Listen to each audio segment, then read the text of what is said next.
So the thing about something like Legxit is there was just an immediate outcry on social media, and almost within a couple of hours there were just memes coming out which actually were playful and actually played on kind of Boris Johnson and Michael Gove's legs.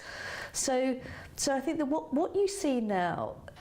that's different to maybe even 10 years ago is the reaction on social media, and that actually does have an impact. So I think that even though you will have something like that horrible Daily Mail photo,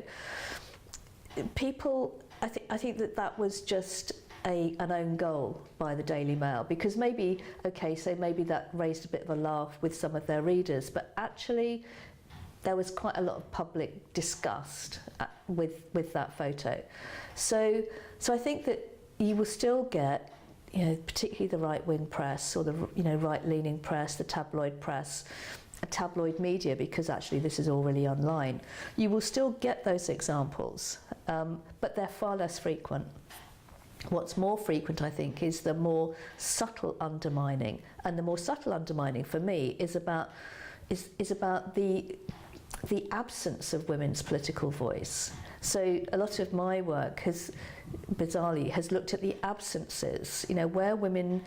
don't speak, where women politicians don't speak. So my work has very much looked at things like election coverage, and what you see there is it's dominated by male politicians, and even taking on board the fact that most party leaders are men, and up until Theresa May quite recent, and Thatcher obviously,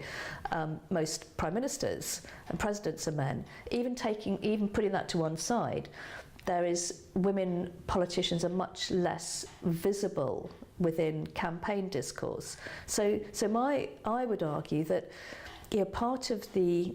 kind of sexism is around the absence of women's voices, as well as when women do speak, or when women are represented, they're represented in different ways. The discourse about women politicians is different to the discourse about men, which is why